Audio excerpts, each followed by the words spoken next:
This program is presented by Birch Gold Group, the precious metal IRA specialists.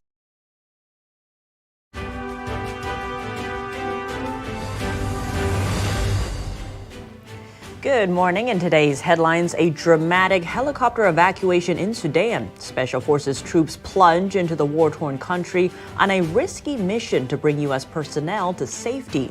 But thousands of Americans still remain.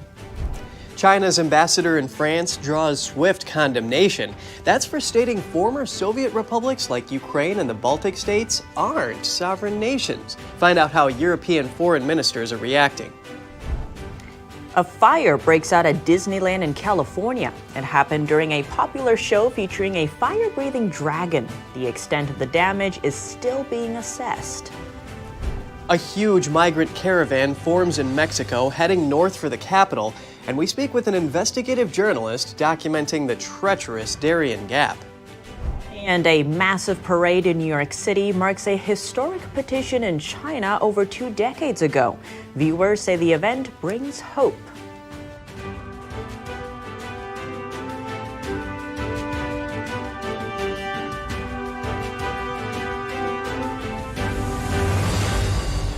Good morning. Welcome to NTD. I'm Kevin Hogan.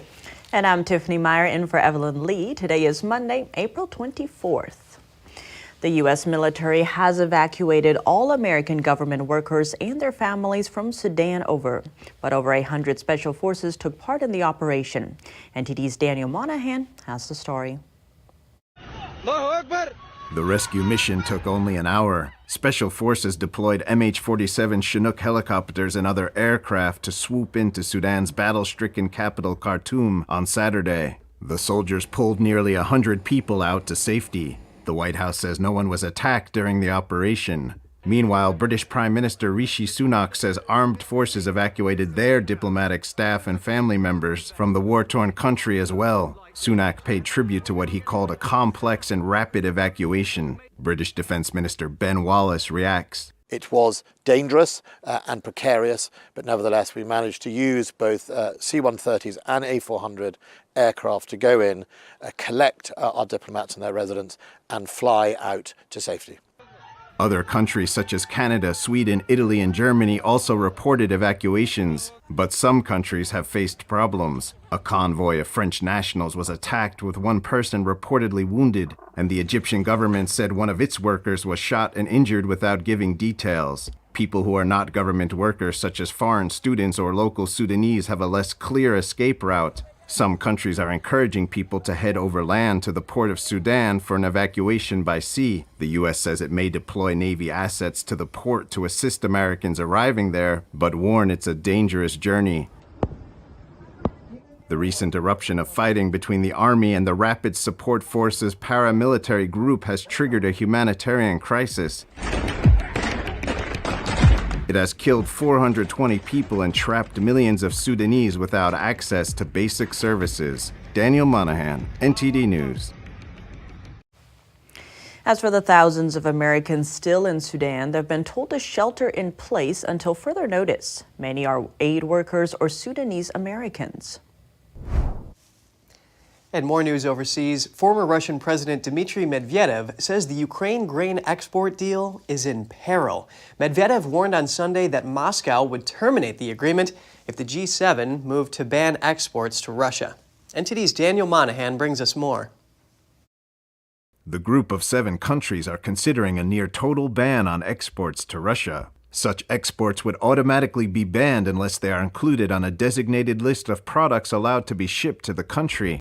Under the current framework, goods are allowed to be sold to Russia unless they are explicitly blacklisted. Moscow has repeatedly rallied against the terms of the Black Sea grain deal, the only significant diplomatic breakthrough of the 14-month conflict in Ukraine. It has said it will walk away from the deal ahead of a May 18th deadline if the West does not lift restrictions on Russian agricultural and fertilizer exports. The G7 called on Sunday for the extension, full implementation, and expansion of the deal to export Ukrainian grain through the Black Sea. In related news, Russia's Black Sea Fleet reportedly repelled a drone attack on the Crimean port of Sevastopol early on Monday. Russia said its forces had advanced in Bakhmut, while a top Ukrainian commander said his troops were holding the front line throughout the city. Daniel Monahan, NTD News.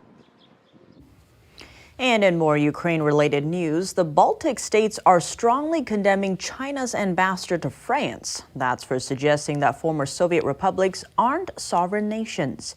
NTD's Jeremy Sandberg has the reaction from Europe's foreign ministers. The envoy from the Chinese regime questioned the sovereignty of Ukraine and other former Soviet Union countries in a televised interview on Friday last week. The Chinese ambassador in Paris says ex-USSR countries don't have actual status in international law because there's no international agreement to materialize their sovereign status. Lithuanian Foreign Minister Gabrielis Landsbergis tweeted out his concern on Saturday, citing the comments as an example of why the Baltic states don't trust China to broker peace in Ukraine. Estonian Foreign Minister Margus Tsahkna called the comments false and a misinterpretation of history. His Latvian counterpart Edgars Rinkevičs said the statements were completely unacceptable. European Union Foreign Policy Chief Joseph Peril shared that view, calling the remarks unacceptable on Sunday. A senior Ukrainian presidential aide called the statements absurd. The foreign ministers are summoning China's ambassadors to explain the envoy's comments. The European Union and NATO members, Estonia, Latvia, and Lithuania, regained their independence in 1991 during the fall of the Soviet Union. That was after nearly 5 decades of Moscow's rule. Russian President Vladimir Putin does not recognize the sovereignty of Ukraine. The Kremlin has made it clear that it perceives the independence of the Baltic states and their active role in NATO and the EU as threats to Russia's security. Jeremy Sandberg, NTD News.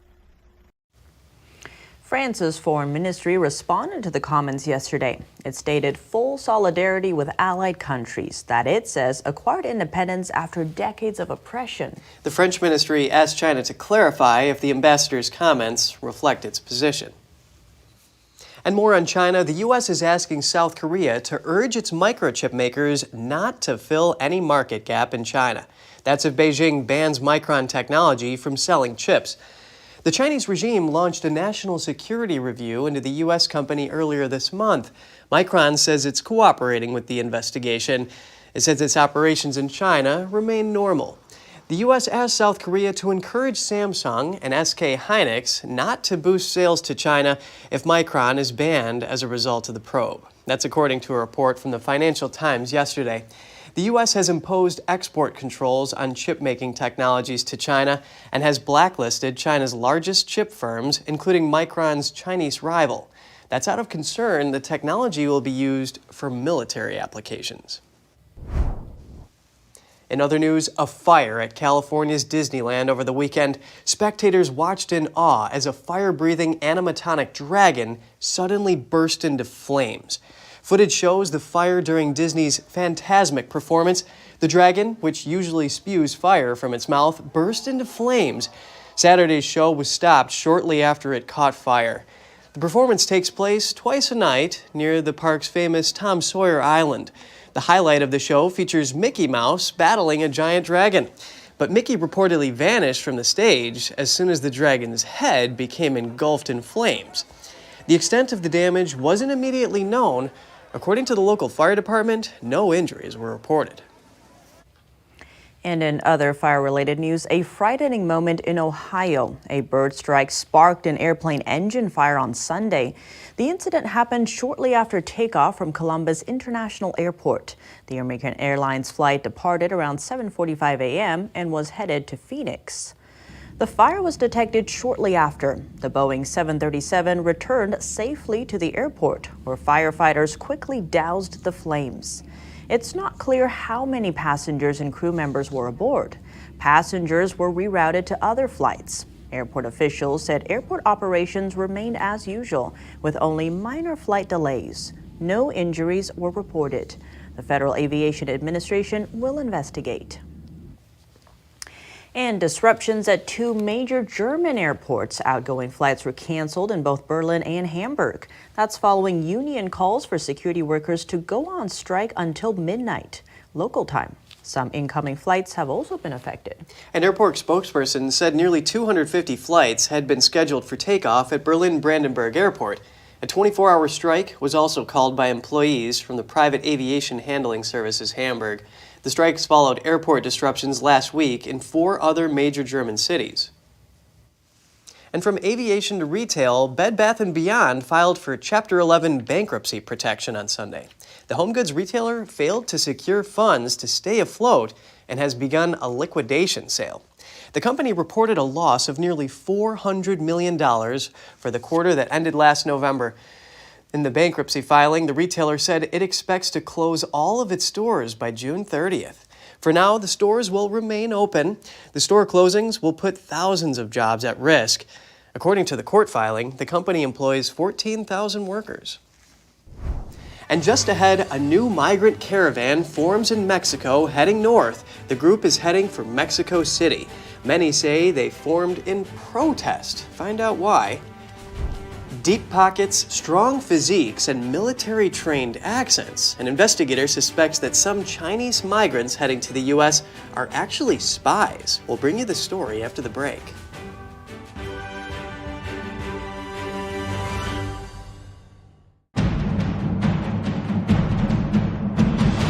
A performance that truly matters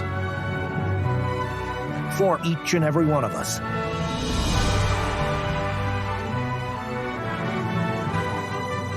This is what you've been waiting for.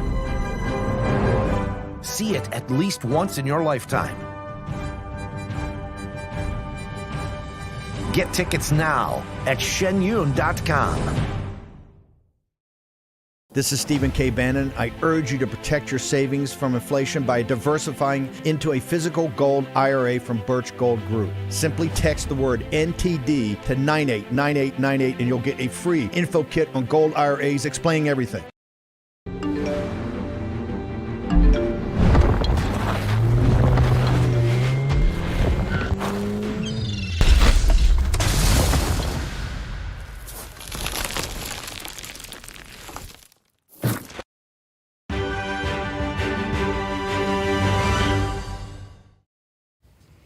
Welcome back. A parade of thousands hit the streets of New York City over the weekend. The event marked what is known as the largest peaceful petition ever in communist China. 24 years ago, over 10,000 Falun Gong practitioners visited Beijing, appealing for their right to peacefully practice their belief. Ferry floats, marching bands, and dragon dances. 4,000 Falun Gong practitioners gathered in Flushing on Sunday for a massive parade.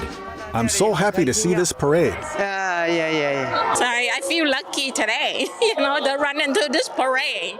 Falun Gong, also known as Falun Dafa, is a spiritual practice combining meditation and gentle exercise, and a focus on the principles of truthfulness, compassion, and forbearance.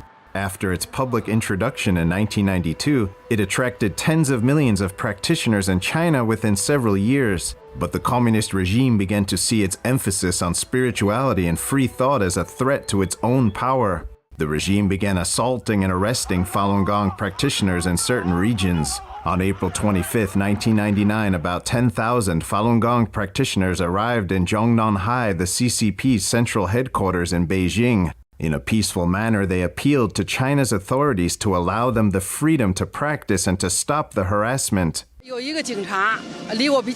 There was a policeman standing next to me, so I went over and told him about our appeal.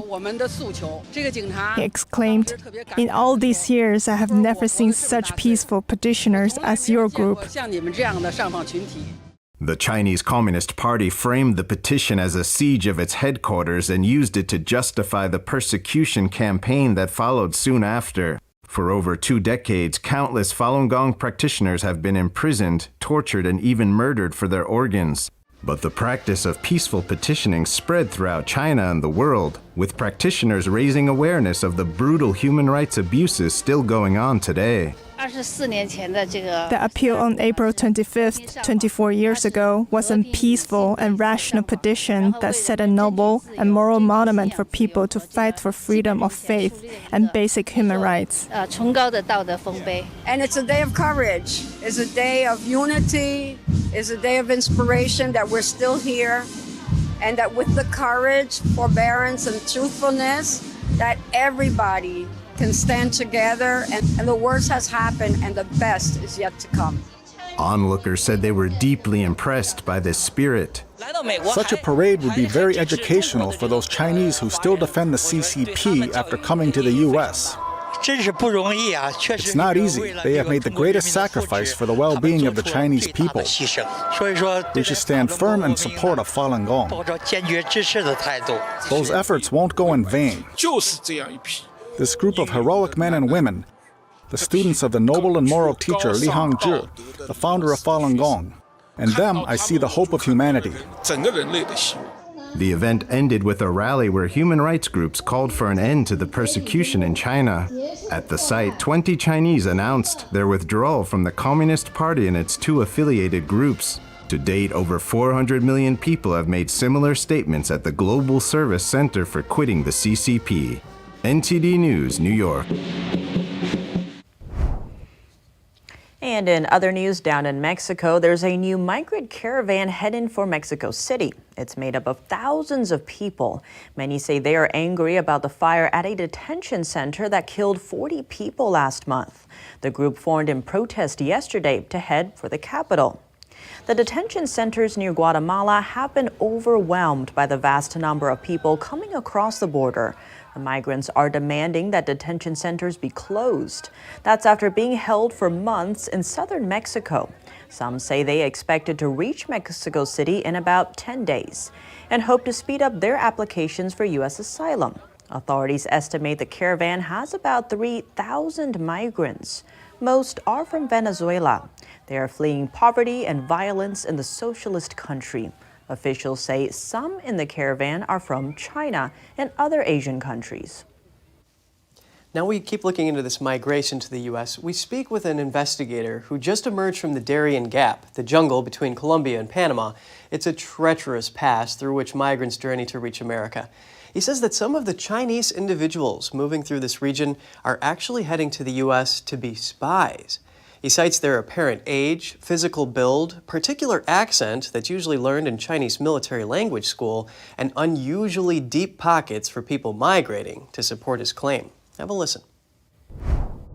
Joining me now is Michael Yan, war correspondent and author. It's great to have you with us, Michael. Can you tell us more about these military-age Chinese individuals that you encountered and had a chance to interview? Chinese are a particular interest. And there are, at this point, about 200 a day coming through. That number can, constantly increasing. A couple of years ago, I would hear stories about Chinese down here because I come here a lot, checking the jungle paths and whatnot. You can see it on a lot of the videos that I've published or that Masako Ganaha has published or Anthony Rubin. We were just down there together in the jungle. I have brought quite a few people down there, actually. And you can see that these Chinese, for instance, one the other night, I don't know if you saw the video, but I was with Anthony Rubin and Masako, and this one Chinese man, we call him Chi Ninja because he was dressed like a ninja. He had just come out of the Darien Gap. It was late at night, dark. He was walking up Highway 1 in the direction of the United States, and we talked with him. He was very tired. He had just come through the jungle. He was hungry, and he was itching. He had been eaten up by these bugs called morangai, is what the Indians call them. I've been eaten up by these bugs before. They can put you in an emotional state, which is a great state for people to leak, and that includes intelligence people. He said straight up that he was a spy. Now, some people say a spy would never tell you that he's a spy. Well, the people that would say that have obviously just never been a spy, because spies actually will tell you sometimes they are spies, and he actually said it. And it was interesting, and we've got it on video. But anyway, he said that he had just been in the Bahamas this was 7 days ago that we interviewed him, right? So it was literally 1 week ago today. And he said that we met him just as he came out of the Darien Gap. Let's backtrack. From the Darien Gap, he had come through Colombia, and from there he had landed in Quito, Ecuador. From Quito, he had gotten to Quito from Cuba. How did he get to Cuba? He said that he had been to Bahamas, and we know that Chinese do go through Bahamas now, and he had bought a boat for $5,000 in the Bahamas, and he was sailing towards Florida. He ran out of gas. The U.S. Coast Guard picked him up. Michael, can you speak more on why you suppose these are spies as opposed to simply economic migrants? Well, you're at NTD, and you guys are more dialed in than most on this sort of stuff. How did he get his passport? Now, everybody at NTD knows you're not going to get a passport when you're just an economic migrant and from mainland China now. You're just not going to get it. So how are all these people getting these passports? And how are they showing up with wads of cash? They have a lot of money, these Chinese coming through. And we know that because they take a special route through Darien Gap. They take boat routes. They take, for instance, one route from Cartagena, Colombia, and then they'll bypass most of the Darien Gap. They'll bypass it and go by sea, and they go up to these Kuna Indian villages at Anuchikana, and I've been down to these villages checking it out, and other places, Querétaro, and then they'll walk about 2 days through the jungle through a much safer route. It's still a little bit difficult, but it's nothing like the epic real Darien Gap route through the Mountain of Death. And all, there's actually Montaña de la Muerte, the Mountain of Death. They don't go through any of that stuff. And none of the Chinese women coming through ever report being raped. And the other women, I mean, it's constant. I mean, that's why they hand out these rape kits. I mean, the rapes are just like, you can just expect to be raped. And if you're coming through, and all sorts of women are raped, young and old, and children and everything else. But not the Chinese. The Chinese are paying more. Many have said they paid about $20,000 to get from China to Quito, Ecuador, and then up to where we're at, where we finally intercept them in Darien Gap. Michael Yon, war correspondent and author, thank you so much for giving us an update on your reporting. Thank you. I really appreciate your having me on. I know it was difficult to pull this together, but we did. Yeah, Tiff, it's really sad. Those rape kits he was talking about, they're basically filled with contraceptives, abortion pills, and other items. That is sad that it's so common and often an unavoidable reality for these groups of people. Yes, and Jan mentioned how migrants are given detailed maps that show train routes with cities and individual cell phone numbers who can be contacted along the way with places to shower and so on. It's hard to even imagine just how hazardous the conditions they're facing. And coming up, we take a look at an Indiana family farm that has shifted its focus toward traditional farming methods with some astounding results.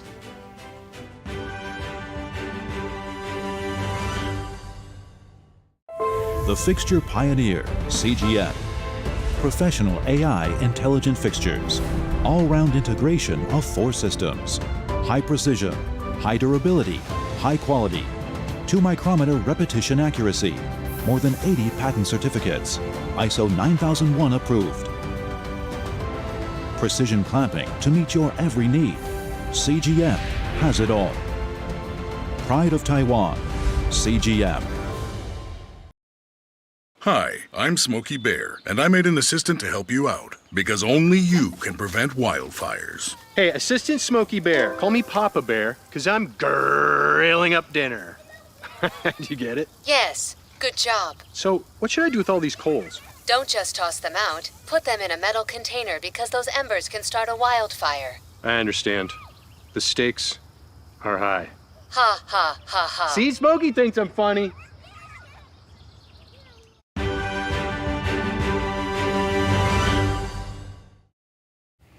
Welcome back. When we think of farming, modern techniques generally come to mind. But a family farm in Indiana is taking a different approach. Instead of raising cash crops, they've decided to try regenerative farming. Here's more on what that involves and the results it can yield. Deep in Indiana's beautiful countryside lies Seven Sons Farm. Over 500 acres of perennial pasture. The farm is family run by, as the name gives away, 7 sons.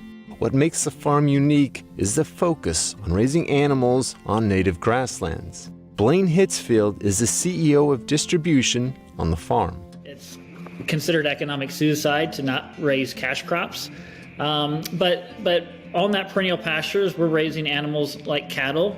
We've typically raised a couple hundred head of cattle on our farm each year. We have over 1,000 lambs that graze through the pastures.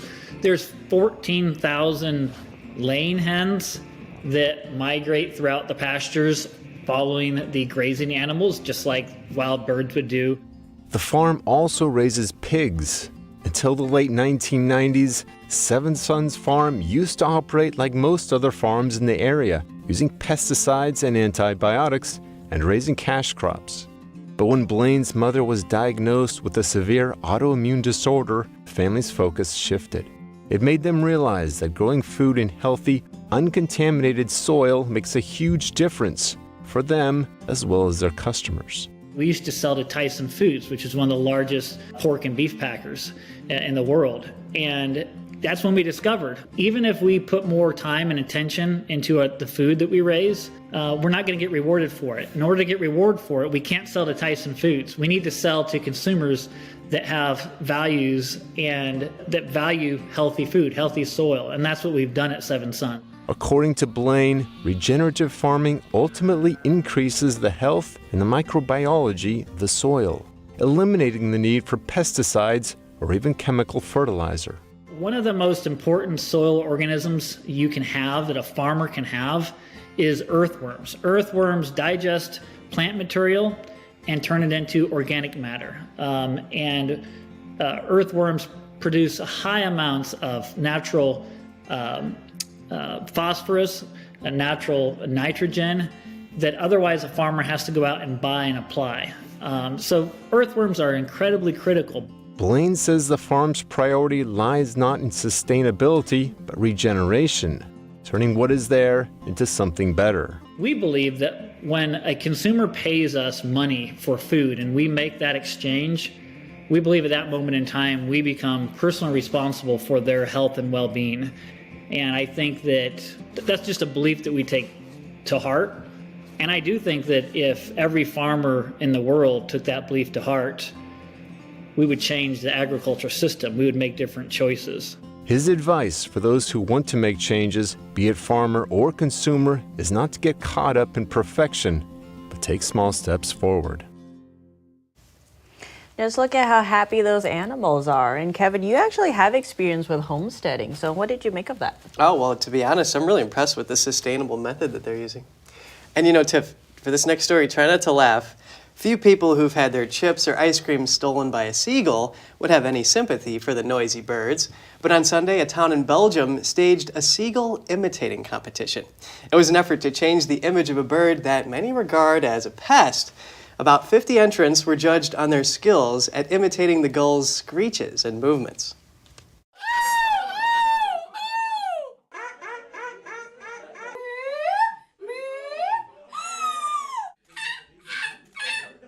Happy. a bit overwhelmed still, but very happy to win here. I study theater, and for a school job we had to look for an animal, and I just got fascinated by the seagull. Whoa, Tiff, I'm not gullible enough to join a seagull imitation contest. They were putting all of their energy into that. Yeah, very entertaining. Gosh, well, that's all from us today on this program. We'd love to hear from you at goodmorning@ntd.com. So shoot us an email if you'd like. Thanks for watching. I'm Tiffany Meyer. And I'm Kevin Hogan.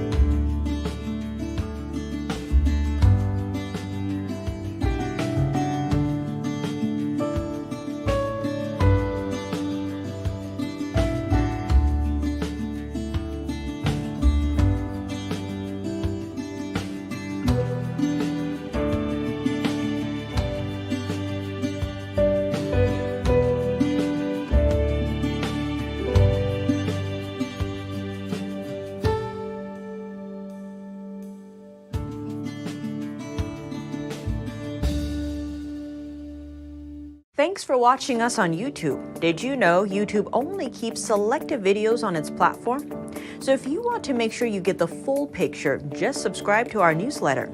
Go to newsletter.ntd.com and sign up. It's free.